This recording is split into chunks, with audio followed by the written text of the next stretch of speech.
Good evening everyone, and welcome to the 14th annual Folks N Oysters with Bayou City Waterkeeper. My name is Andy and we're coming from Julep, where I'm going to take you through 3 cocktails which will pair quite nicely with the oysters provided. The cocktail progression is, it's a gin-based cocktail. The origin is the gimlet, which is gin, lime juice and simple syrup. We will then People always play around with drinks, as you probably found in the last year when you were stuck at home and had to improvise. So a classic twist on the gimlet is the south side, which is adding the brightness of mint into the cocktail. We took that one stage further and added cucumber, because cucumber and mint pair very, very nicely together. And it gives a little bit of an extra refreshing and bright kick to an already very delicious and refreshing cocktail. So we're going to start with the first cocktail, the origin of the progression, the gimlet. It's a very gin-forward cocktail, and as I said to someone the other day, if you think you don't like gin, then you just haven't found the right one for you just yet. The gimlet is 1.5 ounces of gin, 1 ounce of lime juice, and 1/2 ounce of simple syrup. Simple syrup is there just to brighten up the gin notes and also give a little bit of body to the cocktail.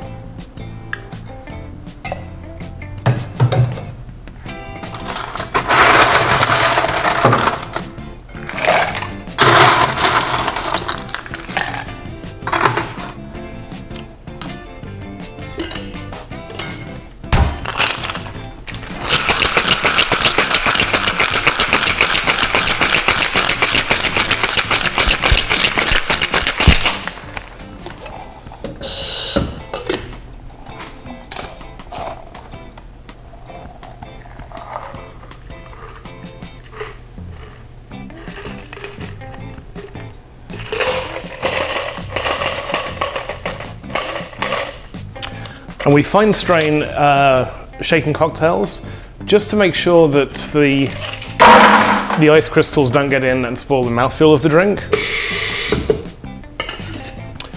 And then we'll garnish it with a simple lime wheel.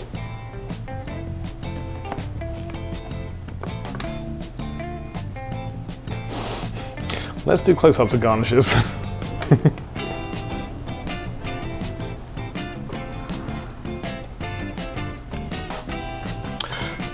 The second cocktail, you add a little bit of mint in there, about 10-12 leaves.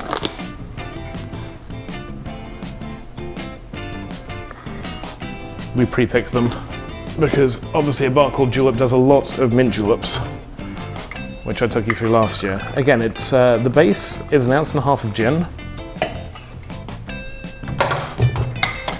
You then give it a quick muddle. Muddling just bruises the leaves, allows a little bit more of the flavour to come out into the cocktail. Again, 1 ounce of lime juice.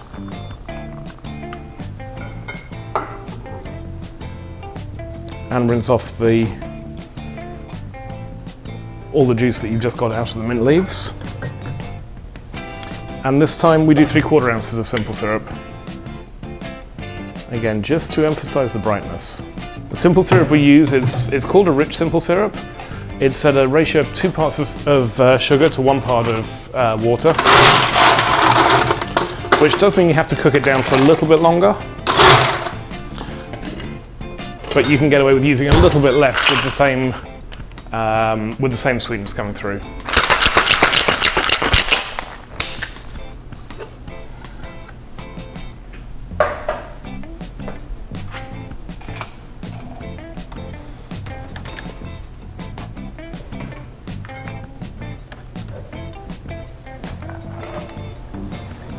I'm definitely fine straining this time to make sure we don't get any mint particles coming into the drink as well.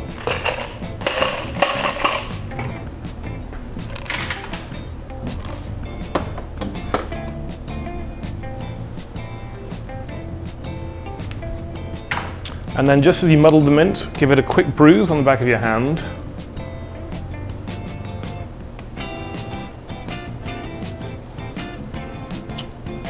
For the south side, Moving on to the last cocktail, which is the east side.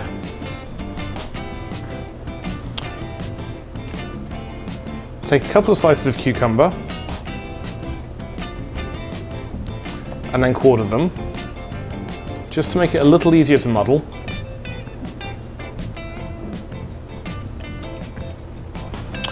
Again, the mint leaves, about 10 to 12 again. And your 1.5 ounces of gin.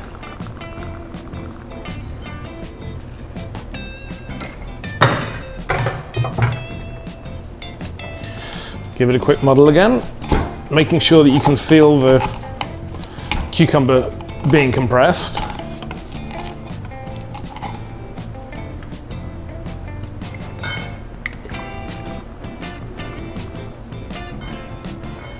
An ounce of lime juice to rinse the muddler down.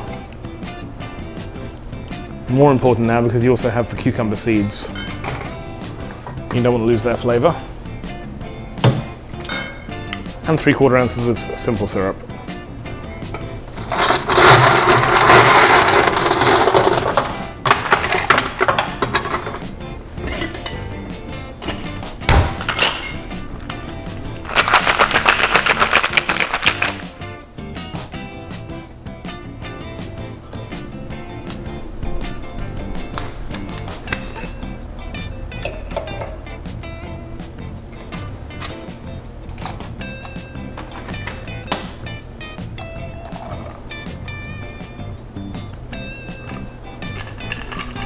This time it's a little harder to get all the liquid out of the tin,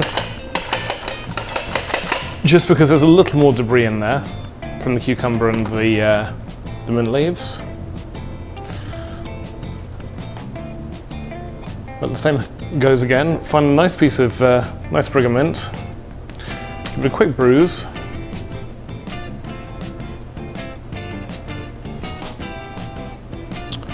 And there you have the east side. All of these will go very well with the oysters. This in the lime will cut through the richness of the oysters very nicely. And you also have a nice refreshing mouthfeel from both the cucumber and the mint.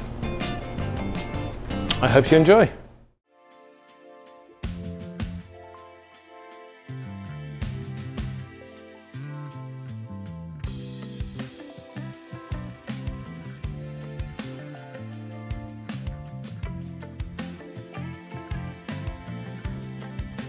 Hello everyone, welcome to the 14th annual Folks N Oysters. We really appreciate you guys coming out tonight.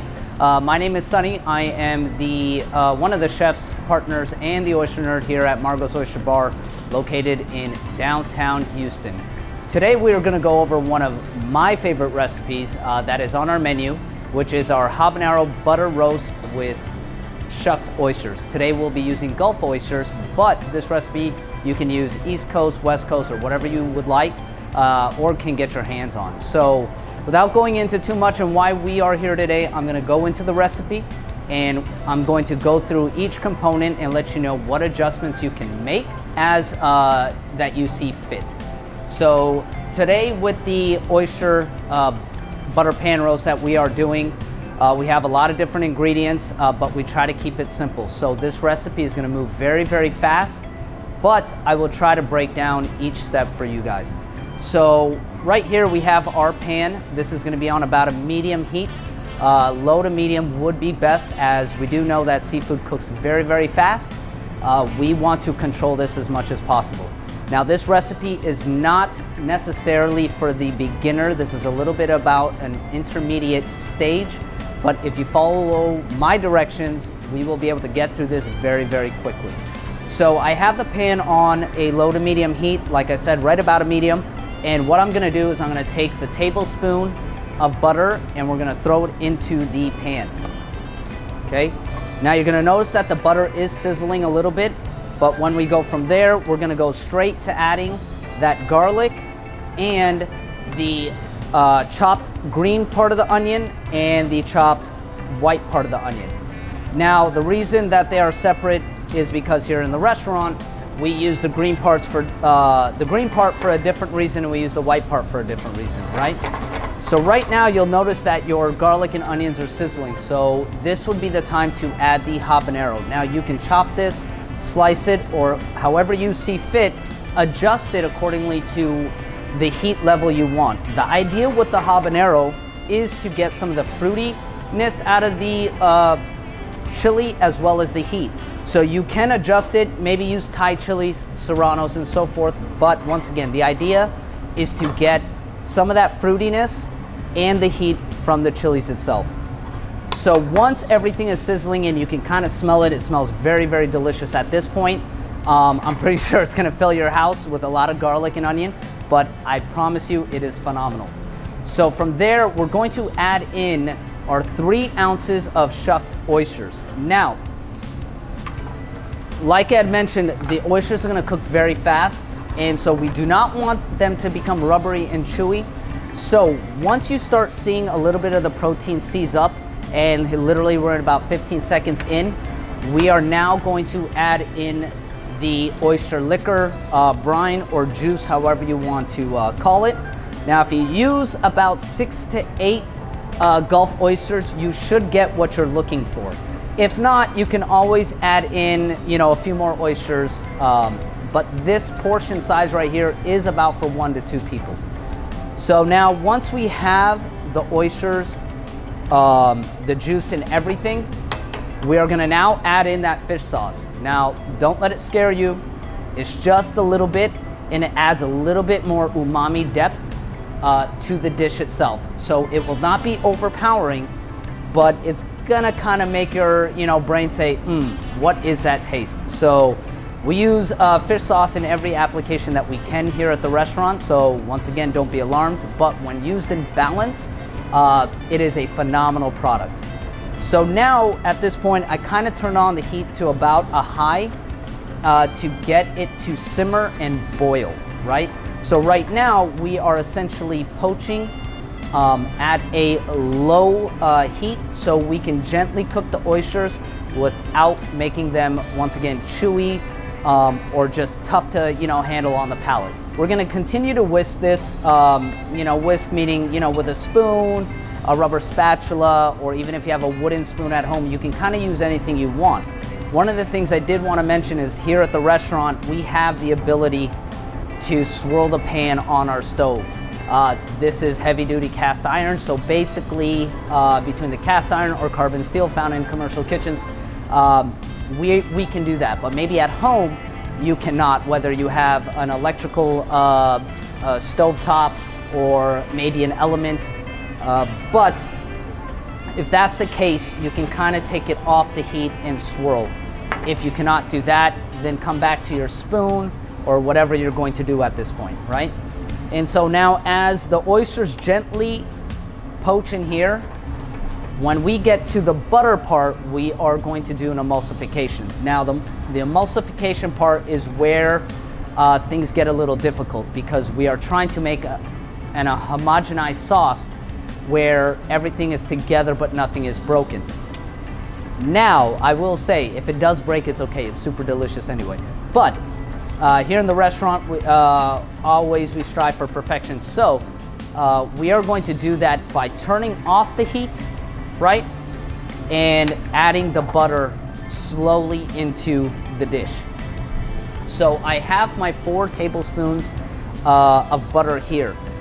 Colder, the better. So what I can do is I can add a little bit at a time, and I can start to stir the butter in.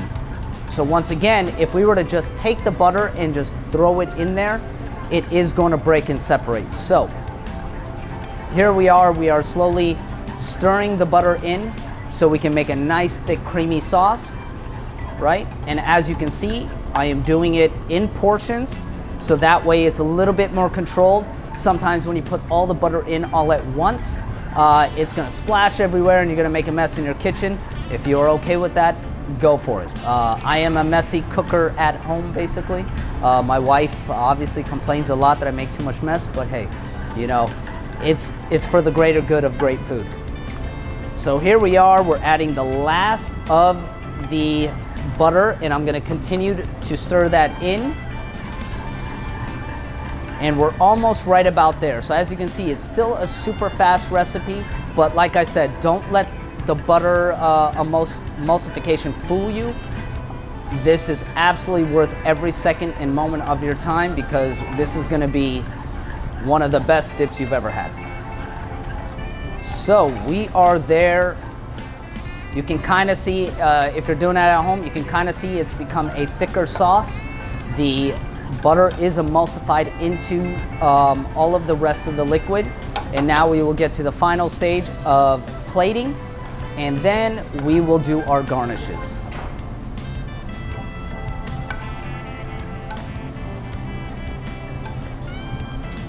This thing smells amazing. I'm so happy you guys get to experience this. This is gonna be really, really good, promise you. All right, there we go. I'm just gonna move my pan off to the side.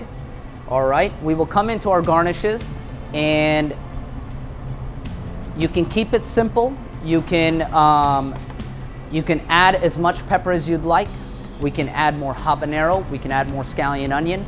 Here at the restaurant, we also add a little bit of lemon zest. Now you will notice in the recipe it calls for lemon, but I like to add the lemon afterwards because I find that it becomes a little bit more of a balanced dish between the fattiness and the umami. That squeeze of lemon at the end is better versus just throwing the lemon juice in. So we will take our black pepper. Any grind is fine. If you like a little bit coarse, you can definitely add that. We do use a little bit more on the coarse end here at the restaurant, okay? We are gonna go with our lemon zest first, as we want that to infuse into the sauce. And once again, any amount that you wish, absolutely go for it. I'm kind of heavy-handed, so I like a lot. Okay, got a little bit of lemon zest in there. Okay, and then we will finish it off with a little bit more green onion on the top, right? And a few more slivers of habanero, right? And there we go. We'll give it a quick wipe so we can present it to the rest of the family and the guests. And there we go. Here is your habanero butter oysters, the pan roast. And once again, thank you for joining me.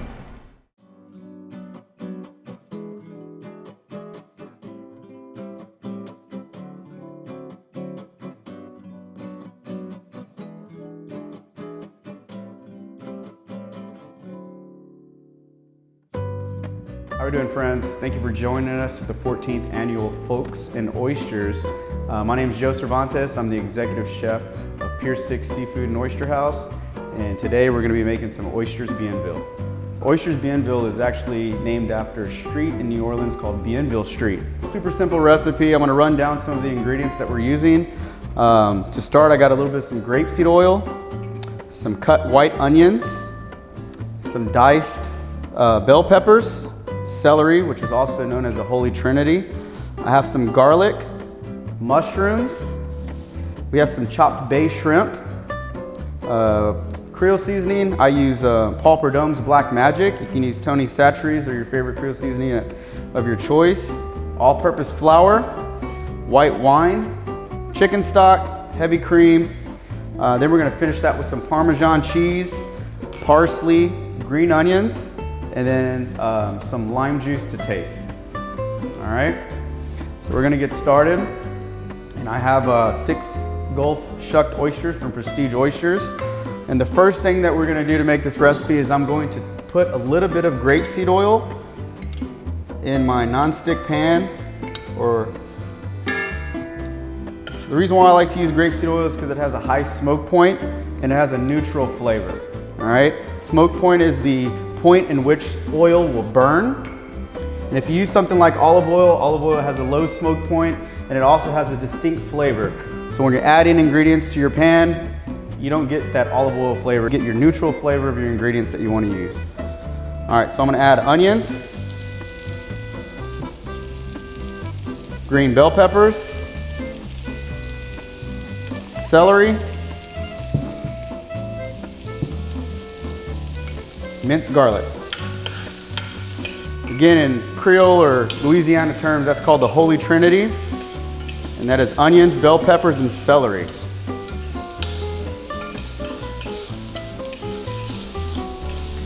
So what I'm doing is I'm allowing these onions, bell peppers, and celery to kind of sweat down until they become translucent.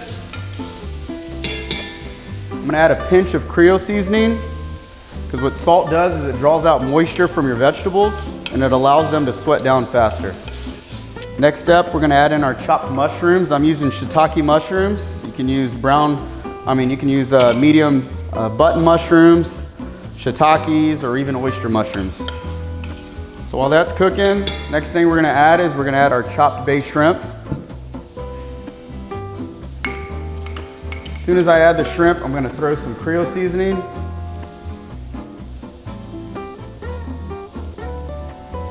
Say about a teaspoon and a half. Crank the heat up a little bit. Now you gotta be careful when cooking with shrimp. You don't wanna overcook the shrimp, so as soon as you add it, I would say about 30 seconds, we're gonna add in a little bit of the flour. Now this all-purpose flour acts as a thickening agent, and it'll help thicken up your sauce, or in this case, our Bienville mix. So once you add the flour, your vegetables become a little bit thick. And then we're gonna add in some white wine. Let that cook down just a little bit. Now we're gonna add in some chicken stock.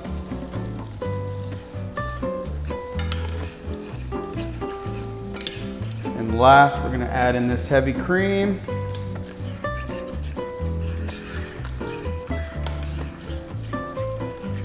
And allow that to thicken. Should almost be the consistency of white gravy. As far as the thickness goes, what I'm gonna do is I'm gonna turn down the heat to low. And then I'm gonna finish it off with some Parmesan cheese,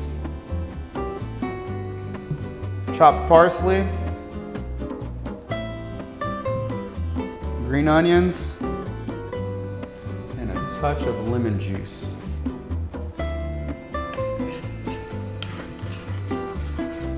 Gonna finish that off with just a little bit more Creole seasoning.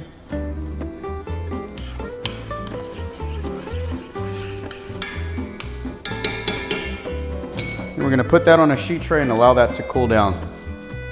I'm gonna take this mixture and carefully scoop it in this pan.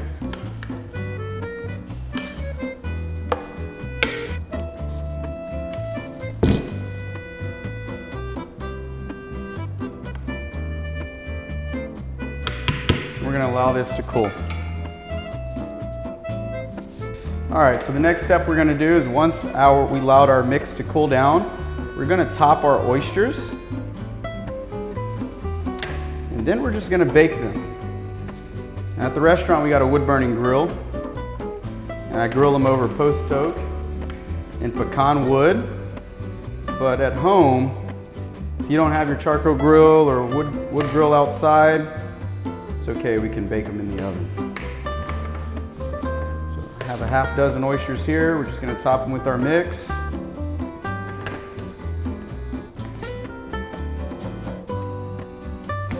Then we're gonna finish them off with just a little bit of breadcrumbs.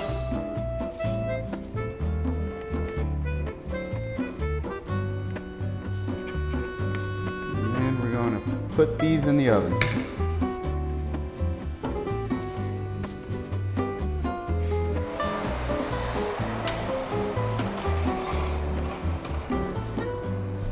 Cooking these at 400 degrees for about 15 to 20 minutes, just until the oysters start to bubble. We get some nice caramelization on the top of the oysters.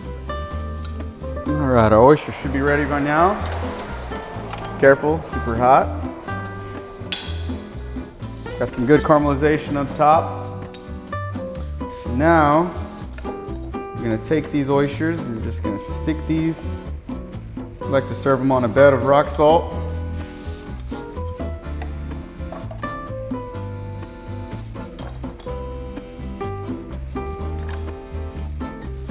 Got shrimp and mushrooms. Then then we're gonna finish that off with just some chopped parsley. There you go, Oysters Bienville.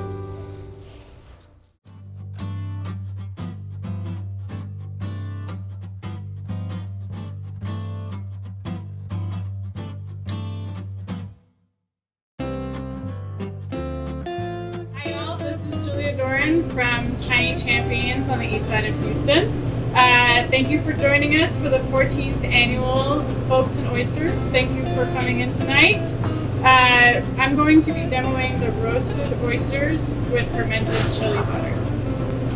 First up, I'm going to show you how to actually shuck an oyster. I have some already shucked here, but I'm going to do a little demonstration on how to open them up safely and properly. So to shuck an oyster, these are Chibuktuks from Massachusetts, but you can use whatever oyster you prefer. If you would like to do Gulf oyster, that's totally fine. And right in this section here is where you're going to stick your oyster knife. Once you stick it in, you're going to kind of rotate it a little bit just to pry it open and use the leverage of the oyster knife to pry it open. So I'm rotating the knife just a little bit clockwise just to open it. Once I have it open, I take my oyster knife and just wipe it on the kitchen towel in order to keep any of that dirt and grime from going into the oyster. At this point, I'm going to insert it along the side and sever the connective muscle. The oysters have a muscle little foot that adheres to this. That kind of goes through the oyster and then it also sticks on the other side. So you want to take your knife and also sever it on the other side. And from here, the oyster is free moving around and it's good to go. Now we're going to move on to making the compound butter. So this is technically a fermented chili compound butter. You can substitute whatever spices and herbs you would like for this recipe. I'm going to use parsley, shallot, escalette, paprika, and fermented chili. And you can, and also with some lemon zest, you can sub some lime for it. You can use, instead of parsley, you can use tarragon. You can use chervil. You can use whatever kind of herb you like. This recipe is very easily adaptable. It also goes really well this recipe will probably make more than what you need for your oysters, and it's really good to have around just to put on your steak, to put on, if you're making like a pasta with seafood, you can use that to kind of fold in at the end. It's a very useful thing to just have lying around in your refrigerator ready to go. So in the restaurant we use grams to measure everything. This recipe that I'm going to say right now is in grams by weight, but we will have a by volume version in teaspoons and tablespoons and cups, so that if you don't have a scale, it's easy to follow along. I would suggest getting a scale because they're so useful to have, and they're $20 or so. So again, I'm going to be making more than what you need, but it's great to have around. So this is 300 grams of butter. Make sure to take your butter out to temper so that it is room temperature when you go to mix it. Otherwise, it'll be a bit difficult to incorporate all of the ingredients thoroughly.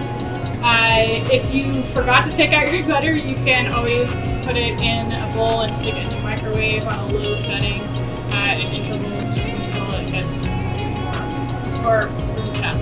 You actually don't want to get it warm or melted for this. So I have my room temperature butter, 300 grams going in. And also for this recipe, you really just need a bowl and a spatula. You need a microplane. You can also use a grater. I prefer to use a microplane because you get a nice finer grate to it. And then you also want to preheat your oven to 425. You could also throw these on the grill if you would like, or if you have a smoker, you can smoke them. So there's lots of different options and ways you can alter this recipe. So I'm just going to work my butter a little bit. It's not softened quite all the way. Alright, after butter, I'm going to throw in some fermented chili. This is a fermented chili paste that we actually make here at Tiny Champions. If you do not have, for some reason, your homemade fermented chili paste, you can easily use sambal oelek or your favorite chili paste. They're pretty available. You can use gochujang if you want. But yeah, this is a fermented chili paste that we make with Fresnos and salt, and then let ferment, and then we cook it. So, fermented chili paste will give you a nice little kick. That was 30 grams. We also have some brunoise shallots. Brunoise is a fancy term for just finely diced shallots. We like shallots because they give you the onion flavor, but they're not going to hit you over the head and make you have really stinky breath. So, that was the 20 grams of brunoise shallot. And I'm just dumping all of this right into the bowl. Then we are going to grate some garlic. So I have some garlic cloves here that have already been peeled. I'm going to use my microplane and just grate it right into the bowl. And another reason why we like the microplane for this is that it creates a really nice fine paste that's going to get incorporated into the butter really easily. And for this part, you could also easily sub chives or finely minced red onion if you can't find a shallot. And so I'm just taking care to stop before I get to the very end of the piece of garlic. All right. Knock that into the bowl. Next, we're going to do the zest of 2 lemons.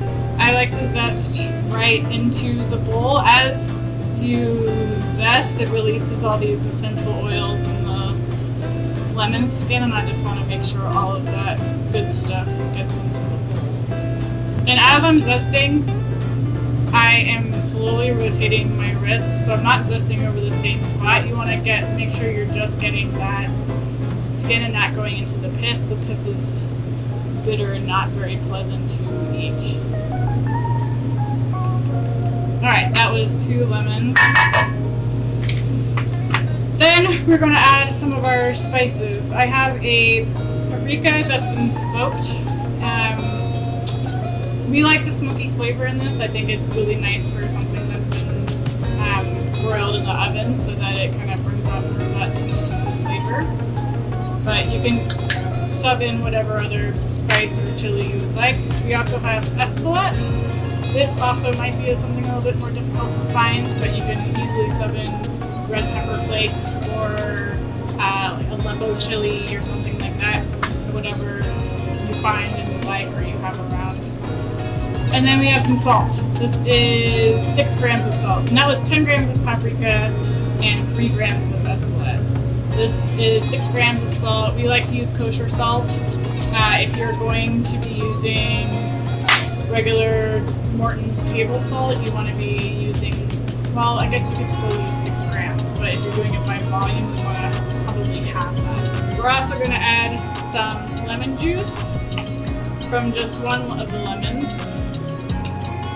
And you can either use a strainer or just use your hand as a sieve to catch the seeds from the lemon. Great.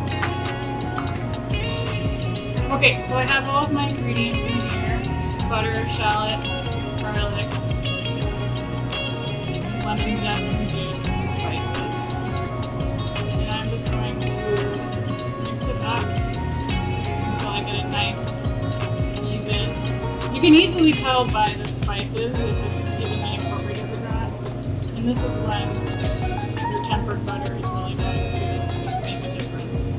Alright, so once I have it evenly incorporated, which I more or less have at this point, I am going to, well, you want to make sure your oven is up to temp, which mine I'm pretty sure it is. Yeah. So you can also, if you prefer to put these in the broiler, I would have your broiler set to low. My oven is set to 425. I have the luxury of using a pizza oven for this, which is probably perfect. But you can easily do this in just a regular convection oven or using your broiler, or again, your broiler I think would also be really good. So I pretty much have this evenly incorporated. It's a nice red color.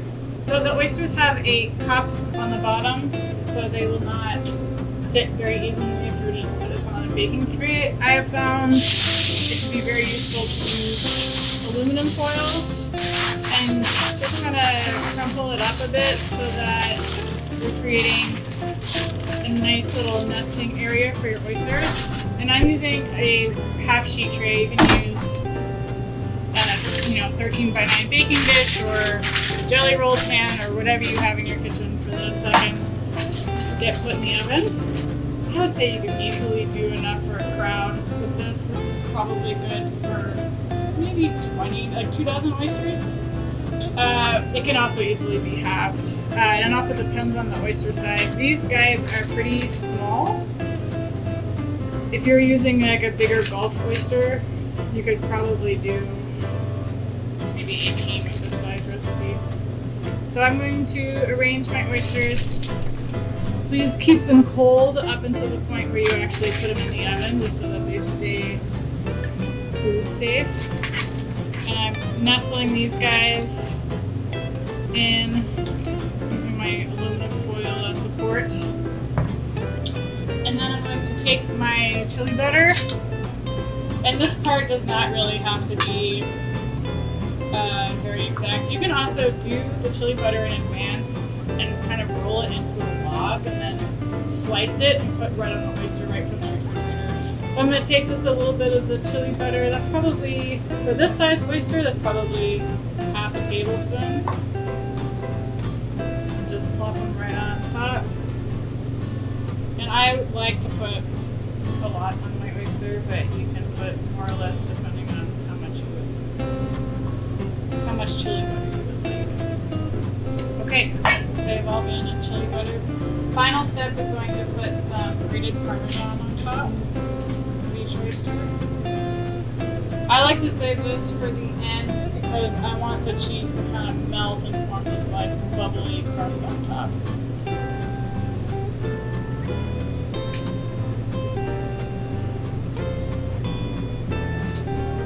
Alright, cool. These bad boys and girls are going to go into the oven.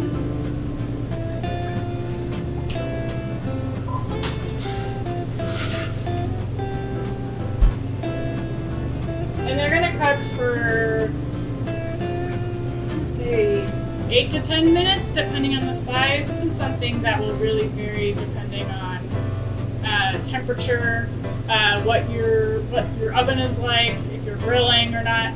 I would say you just want to keep a close eye on them. You want the butter to be, of course, fully melted, the oyster to be cooked, and for it to have like a little fat butter bubbling action going on. But yeah, we'll come back and check it out when I think they're pretty close to done. So you want to make sure to use tongs to carefully put your oysters in. They will be very hot right out of the oven.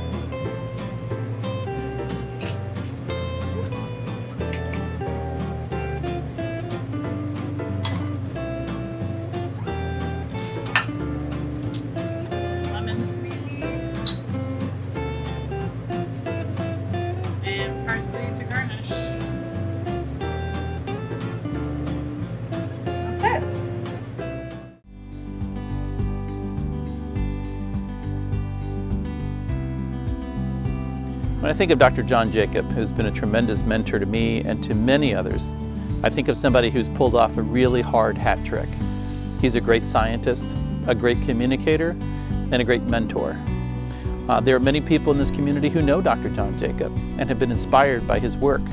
There are others who don't know him, but they know his work because he passed the torch on to others who passed the torch on to those people who are loving and saving nature for both biodiversity and for the people who deserve it. So it is an easy thing for me to remember some of my best experiences with John, either out in the field, exploring prairie wetlands, organizing conferences like the People in Nature Conference back in 2015, hearing talks and seeing Texas Master Naturalists and others absolutely enthralled and inspired to go out and do something to change the world, or just having dinner and communing and sharing big ideas at restaurants or at our houses. So it is an amazing and wonderful and necessary thing that Bayou City Waterkeeper is giving John this spotlight and this honor. Without people like John, our whole region would be impoverished, both naturally and culturally. And so we're very excited to see him honored in this way. Thank you. Welcome to Bayou City Waterkeeper, Folks N Oysters. My name's VANESS Hamilton, and I served on the board of directors for Bayou City Waterkeeper for many years. And I was very fortunate to be on the founding board with John Jacob. It was a real pleasure to be with him. I've known John a long time, even before Bayou City Waterkeeper. Luckily, John Jacob was introduced to me by my mother, Faye Dedney. She was very local in the League City Garden Club, and he would often do lectures and educational presentations in the area, and that's how she got to know him. Later, I heard John speak on prairie potholes and NEMA mounds. His comparison of our gentle rise of elevation in a NEMA mound to the Grand Tetons was pretty funny. He always said NEMA mounds are not very sexy, not like the Grand Tetons. And that kind of just always stuck with me, his wonderful sense of humor in presenting things that sometimes are controversial or pushing people to see things in a new way. So I would just like to kind of speak to John himself and say what deep gratitude I have for him that he chose to be a part of Bayou City Waterkeeper in the early days when we were really just trying to get our nonprofit established and get our names out there and begin our own sphere of influence. And he was someone who had a great deal of influence. You are, John, a person of great deal of influence, not only through your job through the Coastal Watershed program with Texas A&M, but really when I saw how much influence you had was when we were opposing the expansion of the Houston port into Bayport. And there you brought forth the science, and that was really it was a large part of the defense, why we were opposing that expansion. So you brought that influence to this organization. And I found out how much integrity you had, how much passion and excitement you had about wetlands, because you said, yeah, I'll come on the board, but only if wetlands is a big issue. And you have that, as I got to know you better, that is your integrity. You have as much passion for wetlands as you do for your faith and your family. And you're not somebody that goes to work and has on one hat and then goes home as another. You're always that same person. And you brought that to the board. You led us in some really difficult times, getting started and then really kind of expanding our horizons. So I thank you very much for all you've done for our organization and for our communities, our bayous and our wetlands. And I'm really happy for you that you're in Guatemala. I miss seeing you around, but thanks for everything you've done.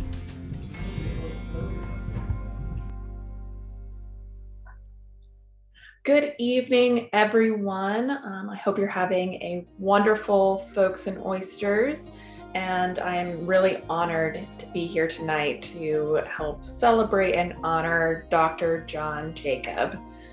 I was first introduced to John when I was working in Louisiana on protection efforts for our coastal wetland system in the region. And he was known across Southern Louisiana and the Gulf South as the person to talk to learn all you needed to know about wetlands. I absorbed his research and his teachings in my efforts to better understand our Louisiana wetland system and how to best protect them in the regulatory environment that we had in Louisiana. And little did I know, a few years later, I would be moving back to Texas and I would have the immense pleasure to work alongside him.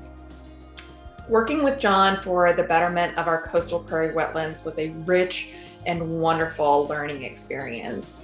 Importantly, as Bayou City Waterkeeper enters into its 20th year, John's vision was instrumental in building the foundation for the organization and bringing people into Bayou City Waterkeeper that would be important advocates for the Galveston Bay watershed and the greater Houston-Galveston area. The passion and commitment that he brings to the Galveston Bay watershed has shaped how organizations across the region approach the important work of living and working with nature. Our wetland systems are so integral and to the health of our communities, and John really helped to shape that narrative. It's been really wonderful to see his work being celebrated and his long efforts being lifted up into policy that is being implemented here in our region.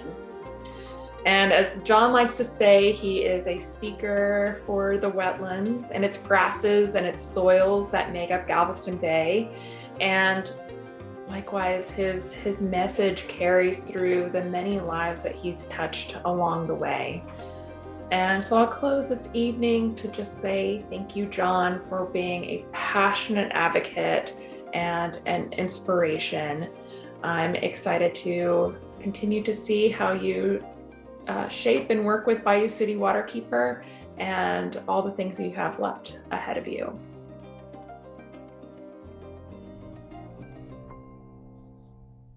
I first met John recently in this past year through Bayou City Waterkeeper, but I've known of his work for some time through my previous job at Houston Botanic Garden, where he was responsible for building the stormwater wetlands while at Texas A&M. One of the things that really resonates with me is John's perspective on naming, understanding the importance of being able to identify, name, and connect to something, and then advocate for it. Recently, I've learned of the indicators of wetlands, being able to see and identify soil, hydrology, and plants, indicator trees in wetlands, such as a willow oak. He makes the science come alive through generous collaboration and understanding the interdisciplinary lens by which we must work to protect our watershed. He's been really critical to our team and a vital resource.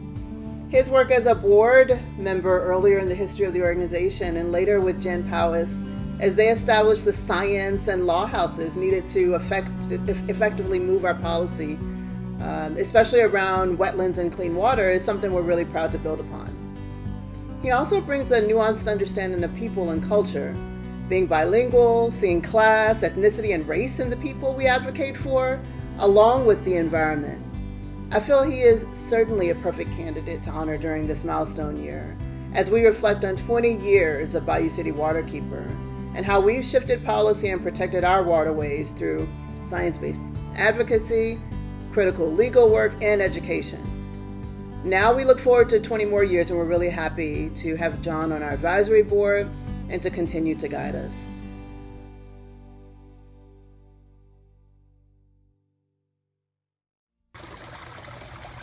Thank you all so much for joining us here at Folks N Oysters tonight as we celebrate a legacy around wetlands and water quality. John has been a friend for many, many years, and I can still remember when he asked me to initially serve on the board of Bayou City Waterkeeper. At the time, we talked a lot about combining law and science in creating a strong advocate for cleaning up the waters in our region and on saving more land, and particularly in saving wetlands. And so thank you, John, for all your hard work. Thank you for helping me become a part of it, and thanks to Bayou City Waterkeeper in continuing this legacy.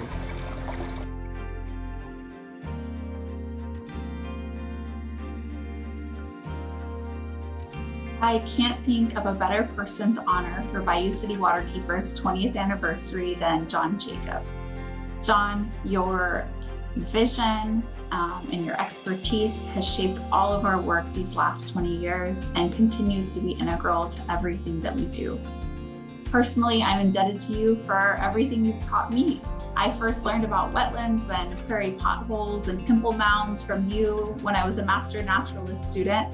And I've continued to learn so much from you out in the field and also more recently over Zoom over these last 3 years with the organization. I appreciate your mentorship and your friendship. Muchas gracias para todo.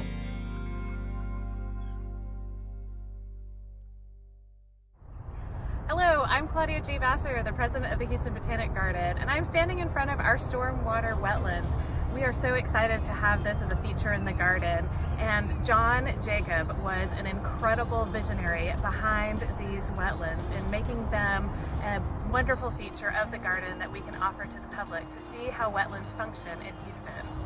I can't say enough wonderful things about John and his passion for wetlands.